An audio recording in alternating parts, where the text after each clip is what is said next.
ਭੋਲੇ ਸ਼ੰਕਰ ਭਗਵਾਨ ਕੀ ਜੈ। ਅੱਜ ਅਸੀਂ ਇੱਕ ਐਸੀ ਜਗ੍ਹਾ 'ਤੇ ਆਏ ਹਾਂ ਨਾ, ਜਿੱਥੇ ਜਿਹਨੂੰ ਕਹਿ ਸਕਦੇ ਕਿ ਅਸੀਂ ਸਵਰਗ 'ਚ ਪਹੁੰਚ ਗਏ ਹਾਂ। ਯਾਨੀ ਕਿ ਇਹ ਪਿੰਡ ਦੇ ਲੋਕ ਜਿਹੜੇ ਰਹਿੰਦੇ ਨਾ, ਇਹ ਸਵਰਗ 'ਚ ਰਹਿ ਰਹੇ ਆ। ਔਰ ਇਸ ਜਗ੍ਹਾ ਦਾ ਨਾਮ ਹੈਗਾ ਕੇਦਾਰ ਬਾਬਾ।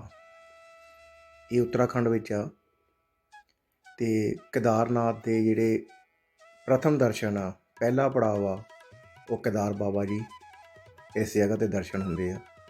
ਔਰ ਇਸ ਜਗ੍ਹਾ ਬਾਰੇ ਮੈਂ ਕਿਆ ਦੱਸਾਂ, ਮਤਲਬ ਕਿਆ ਖੂਬਸੂਰਤੀ ਆ ਔਰ ਕਿਆ ਮਤਲਬ ਮੰਦਰ ਦੀ ਬਣਾਵਟ ਆ, ਬਹੁਤ ਜ਼ਿਆਦਾ ਵਧੀਆ। ਯਾਨੀ ਕਿ ਇਸ ਜਗ੍ਹਾ ਦੇ ਜਿਹੜੇ ਲੋਕੀ ਆ ਨਾ, ਕਹਿ ਸਕਦੇ ਉਹ ਸਵਰਗ ਦੇ ਵਿੱਚ ਰਹਿ ਰਹੇ ਆ। ਉਹ ਜੇ ਸਵਰਗ ਆ ਕਿਤੇ ਤਾਂ ਉਹ ਇਸ ਤਰ੍ਹਾਂ ਦਾ ਹੀ ਹੋਣਾ ਆ, ਕਿਉਂਕਿ ਇਸ ਜਗ੍ਹਾ 'ਤੇ ਆ ਕੇ ਮਹਿਸੂਸ ਹੋ ਰਿਹਾ कि धर्म की चीज़ होती है। मैं यहाँ का पुजारी भी हूँ और यहाँ पूरा गांव जो ब्राह्मणों का गांव है और ये केदार बाबा का पहला पड़ाव है। ये जो मंदिर है महाभारत काल से जुड़ा हुआ है। इसका जो इतिहास है, महाभारत का जो युद्ध चला था उससे जुड़ा हुआ है। ये महाभारत का जो युद्ध हुआ है उसमें पांडवों को जो कुछ अपने पूर्वजों को पाप दोष लगा था, उस पाप दोष को मिटाने के लिए उन्होंने कुछ शिव आराधना करनी चाहिए। शिव जो है अपना कुछ उनका पांडवों से रुष्ट हो गए थे, तो उन्होंने श्राप दिया था कि मैं इन्हें दर्शन नहीं दूंगा। और तब उन्होंने पशु रूप लिया कैलाश जाने के लिए, बेले का जो रूप लिया कैलाश जाने के लिए। फिर ये कुरुक्षेत्र से परिक्रमा हुई है उत्तराखंड की। तो पशु रूप में जब उत्तराखंड की परिक्रमा करिए तो पांडवों को जब ज्ञात हुआ कि उन्होंने पशु रूप ले लिया शिव ने, तो पहचान करने के लिए यहाँ से 12 किलोमीटर आगे एक स्थान है गोरा घाटी। वहाँ पे भीम ने पहचान करने के लिए एक पैर इस घाटी पे रखा, एक पैर इस घाटी पे रखा। पूरी जो भैंसें थी जिस झुंड में वो मिल रखे थे शिव, पूरी भैंसें उनके पैर के नीचे निकल गई। शिव ने किनारा काटना शुरू कर, तब जो है भीम ने पहचान करी थी कि यही शिव है जो पैर के नीचे नहीं आ रहे हैं। तब वहाँ से पीछा करते करते इस स्थान पर जब पहुँचे तो नाइट हो गई, रात हुई है। रात को जब यहाँ जंगल था उस टाइम, तो विश्राम जब कर रहे थे तो भीम यहाँ से 1 किलोमीटर ऊपर एक गुफा है, ऐसे भीम गुफा बोलते हैं आज भी उसको। भीम वहाँ थे और केदार बाबा पशु रूप में इस जगह स्थान पे थे।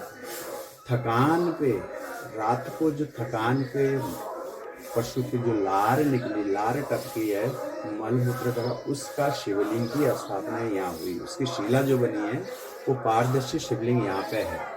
यहाँ से सुबह जब रात खुली है तो भीम ने जब फिर बाबा केदार को जगाया तो उनका जब पीछा करा, जाते जाते कैलाश पहुँचते उनके पैर जो बर्फ में धंसने लगे। तब उन्होंने प्रण लिया कि अब मुझे या तो अपने असली रूप में आना पड़ेगा या फिर अंदर धरती पे समाना पड़ेगा। तो धरती पे समाने के लिए उन्होंने जैसे ही प्रण किया, तब तक भीम ने पीछे से स्पर्श कर दिया था। पीछे यहाँ धड़ की पूजा हो रही है इंडिया में। आगे वाला हिस्सा इसका पशुपतिनाथ नेपाल पहुँच गया। ये इसका इतिहास है। इसलिए पहला पड़ाव है केदार बाबा का, दूसरा केदारनाथ में और तीसरा पड़ाव नेपाल पशुपतिनाथ। तो उन्हें मौका मिला। पंडित जी, आज हम यहाँ पर आए हैं, आज सोमवती अमावस्या है। और आज के दिन काफ़ी मतलब लंगर की व्यवस्था क्या है? देखो यहाँ पे लंगर जो पूरे गांव की ओर से है और पूरा जो भी यात्री आ रहा है या जो भी भोले बाबा के जो दर्शक आएंगे सबके लिए लंगर चलेगा आज। और हर प्रति वर्ष एक दिन ऐसा लंगर होता कि भव्य और दिव्य होता है। वैसे तो हर उसमें चलता रहता मास में, पर एक वर्ष का एक ऐसा लंगर होता है यहाँ पे महाराज का कि पूरा गांव के सहयोग से जो। तो पंडित जी, आप अपना पूरा नाम बताइए। मेरा नाम गीताराम थपलियाल है और हम इसके पुजारी भी है और मैं साथ में टीचर भी हूँ। बल्कि बगल में मुझे मिला इस महाराज की कृपा से। इसकी कृपा हमारे ऊपर जो पूरे गांव के ऊपर बनी रहती, पूरा गांव इसका पुजारी है वैसे यहाँ पे। और ये निर्माण जो हुआ मात्र एक गांव ने करवाया है, इसकी कृपा थी तब हम करवा पाए। 5 वर्ष तक जो है पूरा गांव इसकी सेवा में रहा। एक टाइम भोजन करके ये निर्माण हुआ है पूरे विधि विधान के साथ। तो इसका भोले बाबा का ही सब कृपा और आशीर्वाद। पंडा जी एक बार मंदिर पूरा दिखा दूं हाँ पूरा। आपकी अगर कि नहीं नहीं, पूरा पूरा दिखाओ, पूरा मंदिर दिखाएंगे आप थोड़ा अंदर तक। ये देखो, ये इसका जो निर्माण हुआ है समुद्र में कृष्ण को ले जाते हैं। और ये देखो, ये कलश जो बने हुए हैं इसी के अंदर, कोई फिट नहीं हुआ, इसी के अंदर काट के बने हैं। पूरा इस पे कहीं लकड़ी का वो नहीं कि कहीं खाली छोड़ा हुआ है। ये पूरा जो लकड़ी का ये पूरा हाथ से हुआ, पूरा निर्माण हाथ से किया गया। यहाँ पे कृष्ण लीला में सुदामा और कृष्ण पेड़ पे चने खाते हुए जंगल पे जगह, इधर भी वैसे एक कलश बना हुआ है। इसकी जो नक्काशी है पूरी देवदार की लकड़ी से जो नक्काशी हुई है, पूरा ये पूरा भूकंप रोधक है।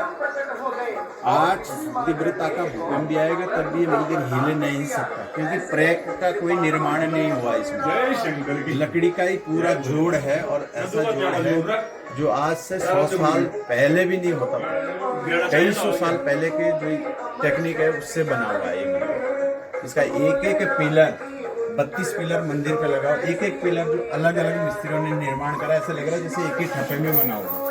ये कला है कि सनातन में जो कला है अभी बची हुई है।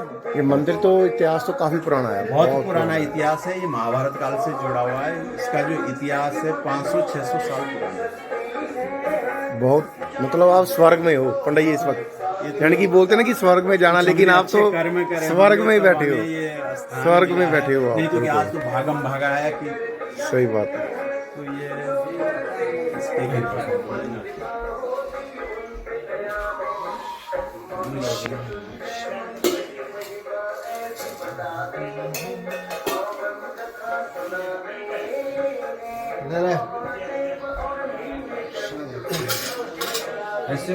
इसका जो पुजारी है, इसका जो पुजारी है गर्भ से ही, पहला लड़का इसका पुजारी है। गर्भ से ही माँ के गर्भ में, जब गर्भ में वो हुआ है तो माँ ने तब से ही मीट मच्छी अंडा त्याग दिया था। ये पूरा गांव ऐसा है कि बिल्कुल इस चीज से बहुत दूर है। इसका जो पुजारी है कहीं होटलों में उसमें खाना नहीं खाएगा बिल्कुल। बाहर से दिखा दूं एक बार मंदिर सारा। हाँ पूरा मंदिर दिखाओ ऊपर से। अच्छा